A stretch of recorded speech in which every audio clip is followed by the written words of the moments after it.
हाय, मैं Dilpreet Singh Bhatia, founder of Stockholms institute आ गया हूं लेके टाटा मोटर्स की कहानी। और टाटा मोटर्स की बदलती कहानी में पैसा लगाना चाहिए या नहीं लगाना चाहिए, उसका पूरा डिटेल्स हम इस वीडियो में देखने वाले हैं। थोड़े टाइम पहले तक की बात थी कि टाटा मोटर्स की गाड़ियों को कोई खरीदना पसंद नहीं करता था। लोग स्विच करते थे और लोगों को टाटा की गाड़ियों में कोई इंटरेस्ट नहीं था। बट जब से टाटा की नेक्सॉन आई है, फेसलिफ्ट आया है, हैरियर है, सफारी है, इनके जब से फेसलिफ्ट आए मैंने खुद ने लिए और मैं खुद इसको चला रहा हूं और जो एक्सपीरियंस है वो कमाल का है। और जो टाटा मोटर्स की गाड़ियों को पहले लोग देखते नहीं थे, अब टाटा मोटर्स की गाड़ियों को लोग लेना पसंद भी करते और ड्रीम करते कि ये गाड़ी हमारे पास हो। यही एक ऐसा नजरिया है और ये एक ऐसी चीज है जिसने टाटा मोटर्स के शेयर को भी बदल के रख दिया है और टाटा मोटर्स के शेयर की कहानी आगे और बदलने वाला है। अभी जैसे कि आप देख रहे हो, टाटा हैरियर, सफारी, इन सबके फेसलिफ्ट आए। टाटा अपनी एक सिडान कार भी अपनी रिलीज करने वाली है, तो उससे टाटा के प्रोडक्ट्स बहुत आगे तक जाने वाले हैं और एक अलग मार्केट डिस्टर्ब करने वाले हैं। अभी अगर टाटा डीमर्जर की भी न्यूज आई है और अभी अपन ने देखा पहले कि टाटा का ज्यादातर बिजनेस अगर अपन यहाँ पे देखें तो जैगुआर और लैंड रोवर से आता है, जो आगे आने वाले टाइम पे इलेक्ट्रिक होने वाली है और हमको एक बहुत अच्छा, टाटा को ये बहुत अच्छा बूस्ट देने वाली है। अगर अभी अपन देखें, कमर्शियल व्हीकल से 19% का यहाँ पे रेवेन्यू आता है, पैसेंजर व्हीकल से 11% का आता है, जो भी आगे जाने के टाइम पे बदलने वाला है, क्योंकि टाटा की गाड़ियां लिटरली आग है और आग लगा रही है मार्केट में और लोग उसको लेना चाहते हैं। ठीक है, अब ये सब चीजें तो हो गई प्रोडक्ट की बात। अब बात आती है कंपनी के प्रॉफिटेबिलिटी की बात, वैल्यूएशन की बात। क्योंकि जब भी हम इन्वेस्टिंग करते, एक चीज देखना बहुत जरूरी है कि प्रोडक्ट कंपनी सस्ती है या नहीं है। तो अगर अपन यहाँ पे देखें, कंपनी का जो पी है वो 18 है, कंफर्टेबल है, जहां पे अपन क्या कर सकते हैं, इन्वेस्ट करने के लायक है। दूसरी चीज अगर अपन यहाँ पे अगर देखें तो कंपनी कंफर्टेबल है, बस एक चीज थोड़ी सी हाई है, वो है price to book value. Company वहां पे थोड़ा सा मात खा रही है, थोड़ी सी महंगी है। बट अगर मार्केट अगर करेक्शन करता है तो वो चीज भी वहां पे सस्टेनेबल हो जाएगी और इन्वेस्ट करने के लायक डेफिनेटली वो चीज भी वहां पे हो जाएगी। अगर अपन दूसरी चीजों की बात करें, टाटा मोटर्स को मैं बहुत टाइम से ट्रैक कर रहा हूं।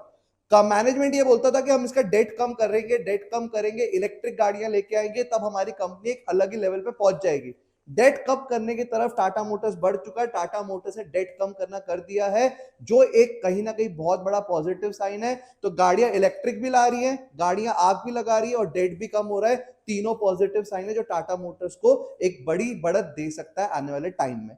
अगर यहाँ पे अपन बात करें तो अगर एफआई होल्डिंग की यहाँ पे बात करो तो एफआई होल्डिंग 18% है, जो किसी भी शेयर के लिए बहुत अच्छा होता है।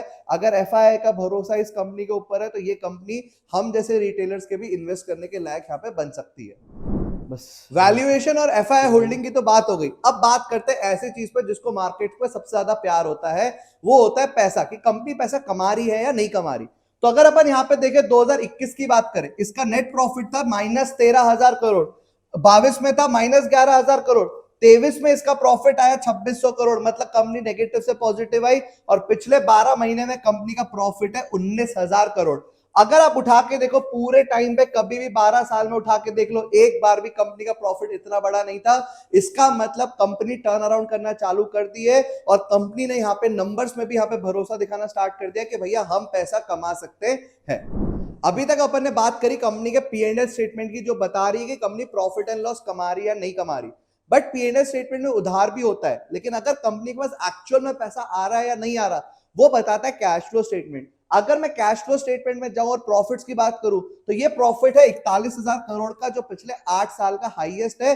अभी तक कंपनी ने ये प्रॉफिट पे आया नहीं और ये टर्न अराउंड होना स्टार्ट हुआ है। और अगर ये प्रॉफिट कंपनी एक्चुअल में कमा रही है तो ये तो अभी शुरुआत है, आगे तो बहुत बड़ा टर्न अराउंड आना बाकी है।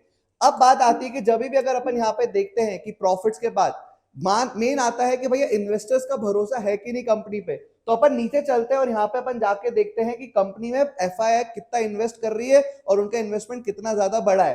तो पहले अगर अपन बात करें 2023 में 15% का इन्वेस्टमेंट एफआई का था, जो अब बढ़ के यहाँ पे 18% का हो चुका है। मतलब पिछले 6 महीने में ही एफआई ने अपना 6% की हिस्सेदारी कंपनी के अंदर बढ़ा ली है, जो ये भरोसा जताती है कि बड़े प्लेयर्स को इस कंपनी में भरोसा है और ये कंपनी कुछ अच्छा करके पैसा कमा के दे सकती है।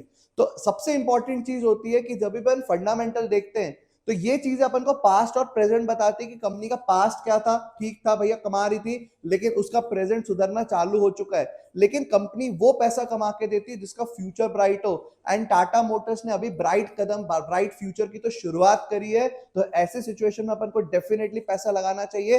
अभी टाटा मोटर्स के शेयर बहुत ज्यादा बढ़ चुके हैं, करेक्शन का वेट करो और हर करेक्शन पे जब भी नीचे आए टाटा मोटर्स को एक्यूमुलेट करो और अपने लिए रखो, ताकि आपका फ्यूचर ब्राइट हो। टाटा मोटर्स एक ऐसी चीज है जो आपको लिटरली मल्टी बैगर टाइम्स का रिटर्न जाके देके जा सकता है। आपको क्या लगता है, आपका एनालिसिस क्या बोलता है, आपको कंपनी में भरोसा है या नहीं है? कमेंट करके जरूर बताना। मैंने तो इन्वेस्ट करा हुआ है टाटा मोटर्स में, आप करते हो या नहीं ये भी जरूर बताना। Thank you so much.